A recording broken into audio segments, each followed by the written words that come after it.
Hey folks, how you doing? Welcome back, it's Charlie. It is Wednesday, September 25th, 2019, about 8:04 in the morning. I'm here in La Cañada, and I just got here to Obrez Park to the parrots. The parrots. I'm going to have to do a video about this. I've already talked about this many times about the parrots here in Pasadena and San Gabriel area. They're great. We have a huge, several flocks of what were kind of wild domestic parrots that have turned over in the past over 10 years. Quite a group all over the San Gabriel area. Great to see, but very noisy.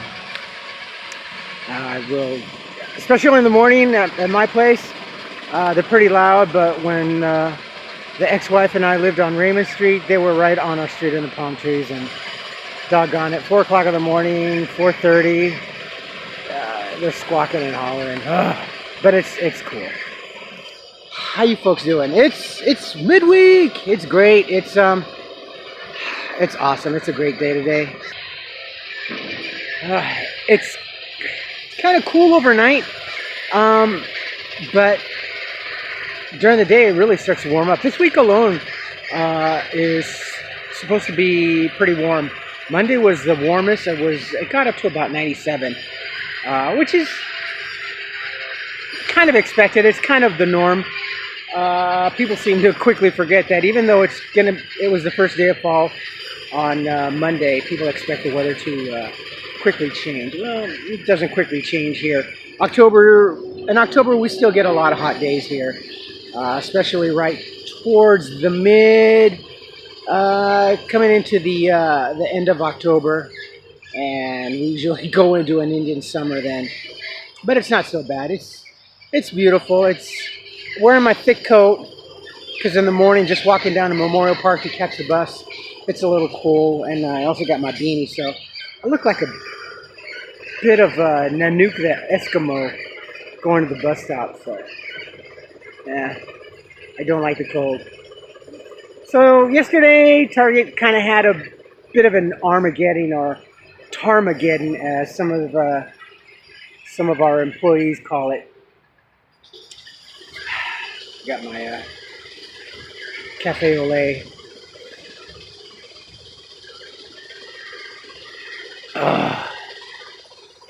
Thank the stars for coffee. Our credit system, I don't know exactly what happened. I was doing inventory when my electronic device handheld devices that we use to work with was acting kind of funny, and I thought maybe I was in the out of a Wi-Fi range, and it wasn't working. I asked a friend, "Hey, is your thing working?" It's like, it's not even cycling, it's still buffering. And then I got a phone call. They needed register help, so I went up to the front, got to my register, and started scanning a few things. And when you scan an item, it pops right up. But this was kind of like when your computer's overloaded and you click on something, it takes seconds, if not almost a minute, for a reaction. Well, that was happening with the items. I scanned 4 items. One pops up. Another one pops up. And I'm like, what the heck is going on? I asked another cashier. I asked my supervisor, and he took over. It's like, well, it's not accepting certain credit cards, and then it's not accepting cash. It just wasn't working. It just went down. So this was Tarmageddon. I think the last Tarmageddon, that's funny they call it, the names they come up with, was maybe early this summer. I remember because it was my day off, and I was at Targedon, Colorado in Pasadena, and it was a Saturday morning, and I'm thinking, why is this, God, it's like Black Friday. The store was entirely packed. Lines were all the way to the back wall up to the escalator. And I'm thinking, whoa, I didn't find what I needed for, thank goodness. I even said that to myself as I'm walking on. I'm like, you couldn't even check out at Starbucks. It was bad. And I didn't know what was going on. until the next day when I got to work. It's like everybody was talking about it. So today or yesterday it wasn't so bad. Some stores across the nation experienced outage for a couple hours. I think for our store it wasn't even an hour, because right after my supervisor took over my register, I went to go take my break, and by the time I got back from break, everything seemed to be working all right. So it wasn't so bad. It was just a bit of an inconvenience, and I understand for shoppers, for guests, customers, whatever you may want to call yourselves or be called. I understand you have a lot on your plate.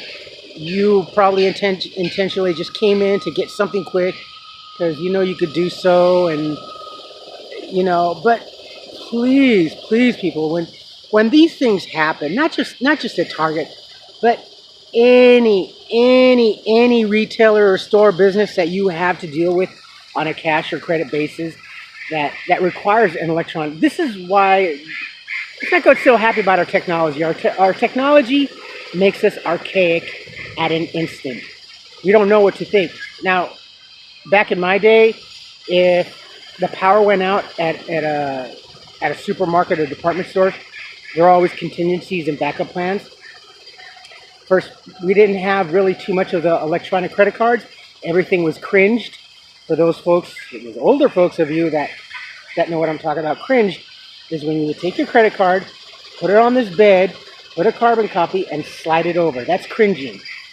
And then at the end of the day, everything gets tallied up, and then the end of the month or 2 weeks, it gets submitted to the credit department of whoever the card holder is. And things were, it doesn't matter if the power is out, you're always going to buy and sell items because we had calculators.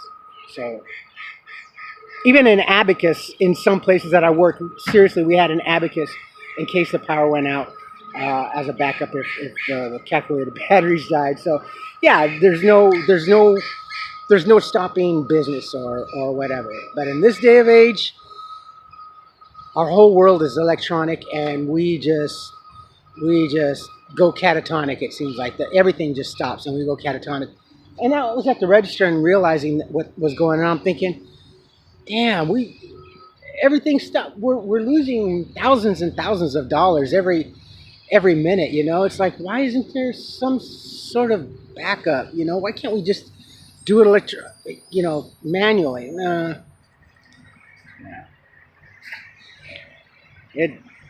Shopping nowadays in this day of age of electronic everything, it makes everything archaic in this technologically advanced society that we live in. Don't you think? I mean, really.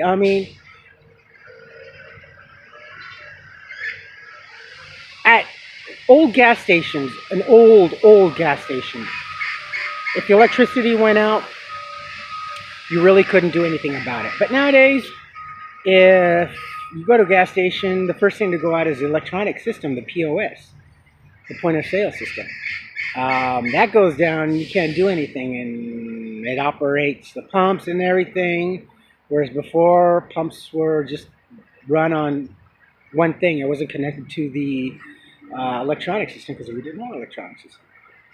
It's just, technology is so doggone frustrating. I find it so frustrating. I love the technology. I love how far we've come in a very, very short span of 20 years of technology advancements. We have come so far and so fantastic.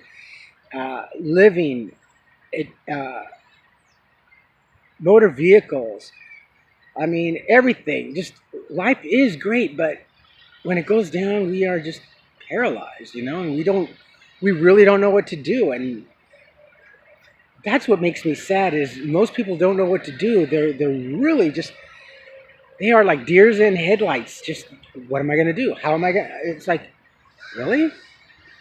You never really plan on having a contingency plan or something, backup? Maybe you got money stored at home just in case something happens. There's a run on the bank, or power goes out. You can just, no. Just, okay, well then, suffer. That's all I can say is, it's on you. We need to be prepared. Just like here in California, we're told to make sure that you have enough food and water for at least 7 days in case of a major earthquake or a natural disaster. We're prepared at least 7 days.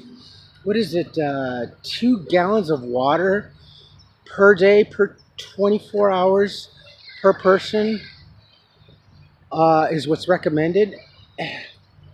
I gotta in my room alone, I have 6 bottles of Crystal Geyser 1 gallon bottles of water. That's also in part because I drink bottled water. I'm not too much in the tap water, but I like bottled water.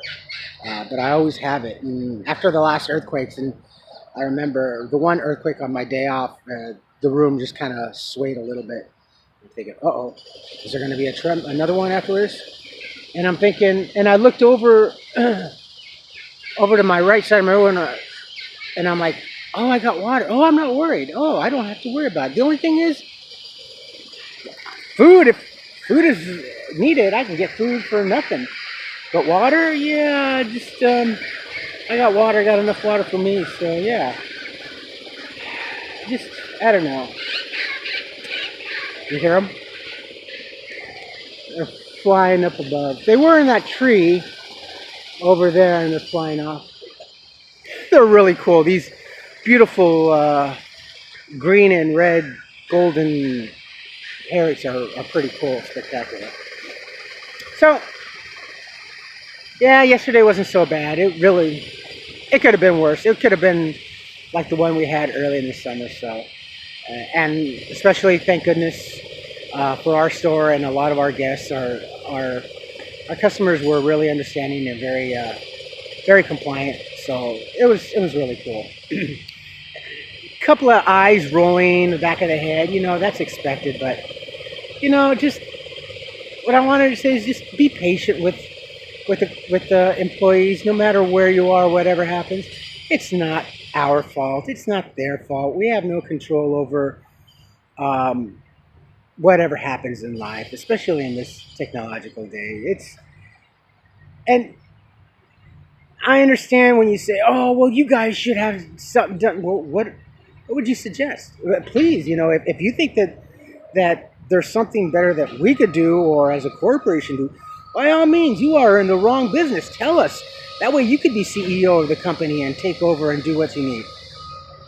Yeah, I didn't think so, right? So let's just be careful what you say too, because it's our job not to offend or upset the customers or guests in anything. It's not that we get paid to be rude. We just know it's common courtesy.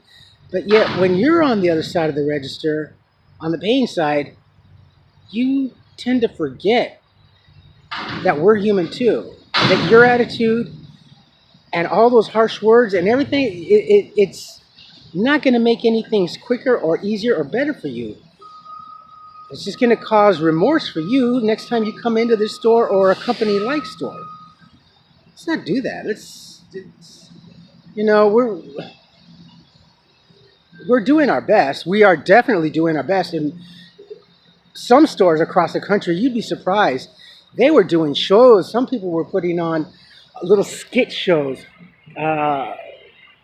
Stores that have Starbucks or cafeterias or little food vendors usually put out samples or free food to calm the customers down. So businesses do everything to make you first calm down. But the calmer it seems that we try to get you, the more upset you get with employees.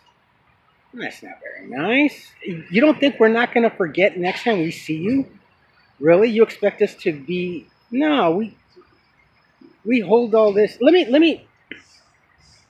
I'm going to put a link down below, if I can remember, to show customer and employee relationship, what you should and shouldn't do. Now, I know there's quite a few of you. There's an old movie back in the 80s or 90s. It's called Waiting. It's about a restaurant, waiting staff, cooks, just everything. And how the day goes and how everything goes with the employees. and the customers that they receive and everything, the interaction, and how guests act and you shouldn't act. I'll put the link down. I recommend you that you see it. I'll put two links down. I'll put a link down for the movie, and I'll try to put a link down for IMDb, so you can get a synopsis of it. It's a really good movie. It's kind of a cult classic that people that work in food and beverage and retail and everything that deal with people. It's really something to see. Then I think I saw really quick some POS a short while ago ended up killing a homeless person in Glendale around 1 o'clock in the morning. I think this was last week. Neighboring business surveillance showed a man about 1:15 or so in the morning walking through Glendale, noticed a homeless person sleeping under some cardboard, then proceeded to set the cardboard on fire.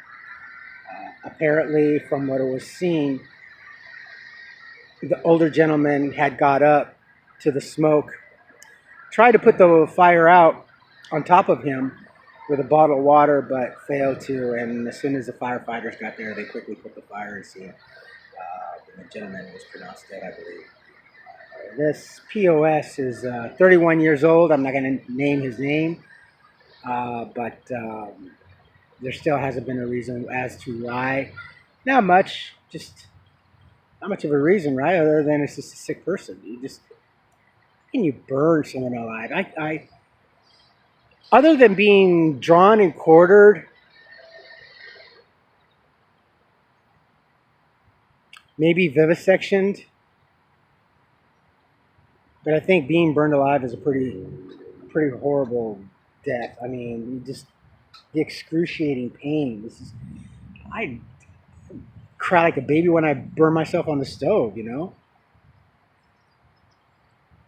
or accidentally reaching over the counter to grab something and I burn my forearm on my wife's curling iron.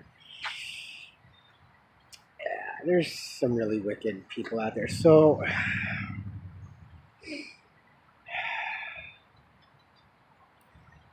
he is being held currently on $1 million bond. I don't think there's really going to be anyone to speak up for the deceased, but hopefully the law can speak and impose something justified for what this person does. Death isn't good enough, but definitely keeping this person alive and making them pay doing jail time or some sort of hard labor is quite enough, because there's really no need to take another life. That's enough. We do enough of that every day, correct? All right, my friends. Well, I'm going to go in. I'm going to finish my coffee.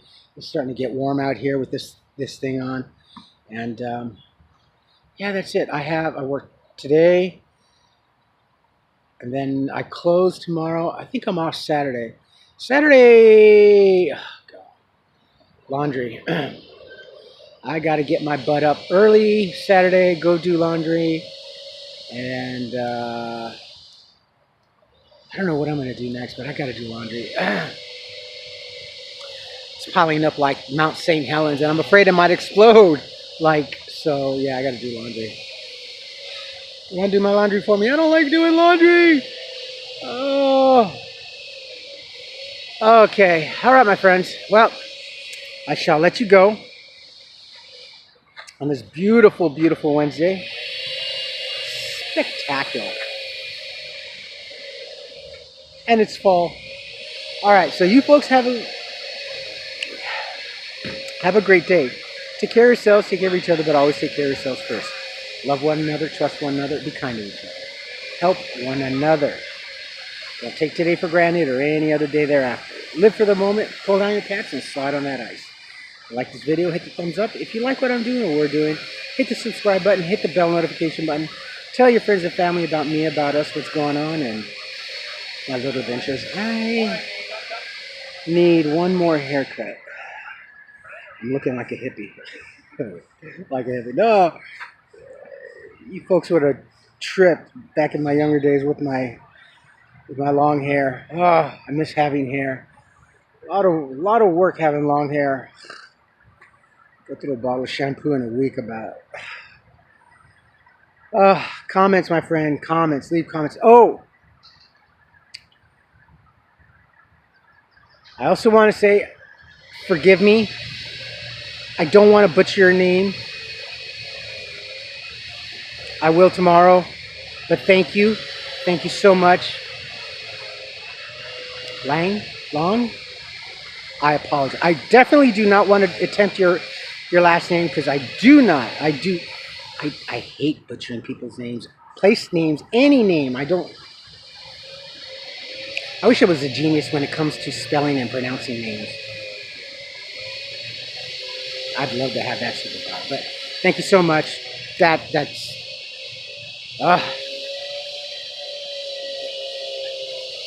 I think the only way I can keep showing gratitude to all of you is just keep on keeping. Not giving into the evils of life, not drinking first and foremost, because that'll send me on a spiral like I only know. So yeah, but thank you, and I'm just trying to do what's right by God, my children, myself, and for all of you, because you put too much trust and faith and time and devotion and money into me, and helping me and believing in me. So yeah.